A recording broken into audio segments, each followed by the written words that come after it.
Okay, but how many slams have you been into since?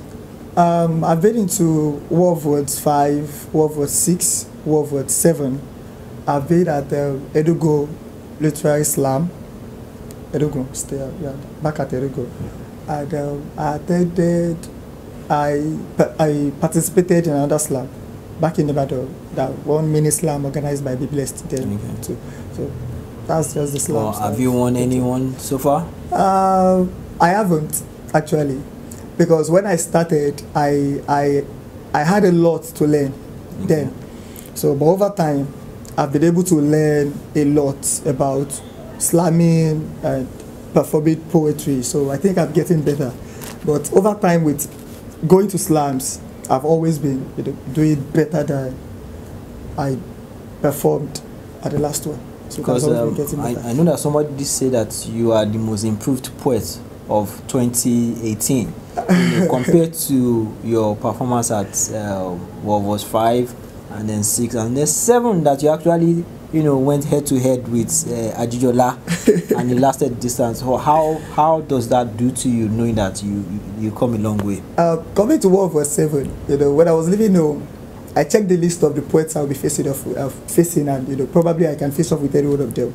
And I told myself, I said, Tiwistar, the worst thing that can happen to you today is you facing off with Ajijola. And I said it and I just laughed like it won't happen. But surprisingly, I got there and I found myself facing off with Ajijola. And right there, I just have to tell myself, boy, Ajijola na boss. So all you can do is just put in your best and, just put everything you've got. And that was what I did. And I think the judges reasoned that I did quite well. And even though we tied, I can say I was contented. Because Ajijola is one of the people I actually learned poetry from. So it was an honor to, go into Islam with him and even actually tie. It's something that is fascinating. Over the years, I've always put in more into rehearsing, more into writing, how to improve my writing. I've gone searching for a lot of lectures online, WhatsApp, and I think they are paying off. So how do you practice every day? Do you rehearse every day? I rehearse, okay, it might look like exaggeration, but I rehearse all the time. In my bedroom, I'm taking my bath, I'm rehearsing, I'm walking on the street.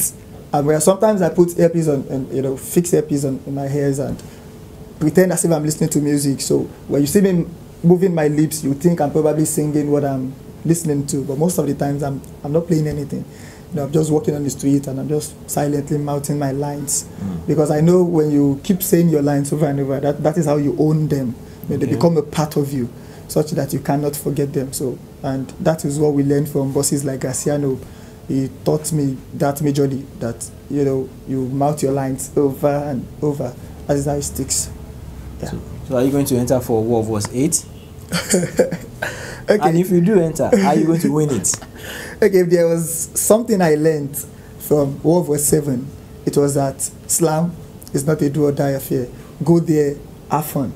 I was looking at Ajijola at the last War of Words, the way he was taking everything so soft. When he's on stage, he gives his best. But outside the stage, he's just making friends with everybody, making us laugh, as if we were not there for business. So I think I would like to follow suit. Go in there to give my best. Eventually, if I win, good.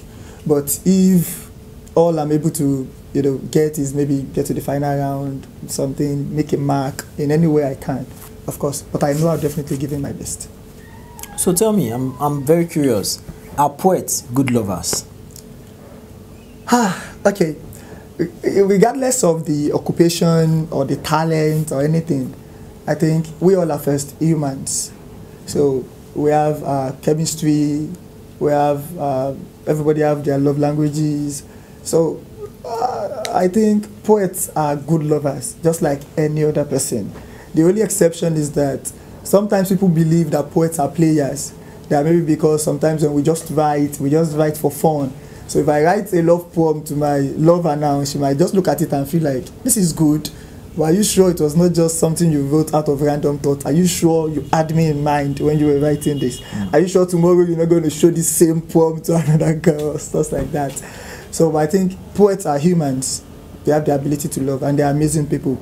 And maybe because of our ability to think deep and think for long, you know, we have this ability to actually be able to understand people and love them. Maybe because we do a lot of thinking. So I think poets are good lovers. Okay, so that means you understand a lot of people and love a lot of people also. So does that make you a player or? No, I'm not a player. First, I'm a Christian. Okay. And you know, I stand by the kingdom's value system anywhere I go. Okay. So regardless of my talent or anything else. So I believe in if you want to be in a serious relationship that will lead to marriage, good. If it's not going to lead to marriage, don't play around. Okay, but are you in a serious relationship? Okay. It's quite complicated. But interesting. I'm hoping to sort it out very soon. Okay, so have you ever broken any lady's heart? Or let me rephrase that. Let me rephrase that. How many ladies' hearts have you broken? Okay, I've been into many relationships growing up, actually. Some intentionally, some unintentionally. And but I think I can actually remember just one lady that I think actually, you know, out of, I don't know, made her a lot of promises and then I'm not able to keep them, and at the end of the day we have to go separate ways. I think she's the only person I kind of remember and, you know, have regrets. But apart from that, I don't think I've actually, you know, played with any girl's heart. I complain. So that at the end of the day, nobody will come with complaint. So, what is the color of poetry? I think poetry is green. Because to be poetry gives life to people. Personally, I have poems that have healed me myself. And I have testimony from people telling me how my poetry healed them. I have other poets whose poems have healed me. So I think poetry is green because poetry is life. Poetry is life. Okay, so 5 years from now, where do you see yourself as a poet? 5 years from now, I see my name in a lot of places. Not just as a performer, but someone who is a promoter of the art. Because at the end of the day, I realized that we have so many poets who are very good, but we have so little when it comes to promoting poetry. So I think instead of me going around looking for opportunities, I think I'd rather focus on creating that opportunity for other poets to come in. And like a great person once said that the best way to be heard is to give others a voice.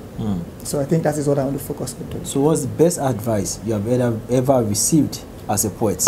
So I can, you know, for our viewers out there, so I can also let them, you know, tap into that advice that has helped you along the way. Okay.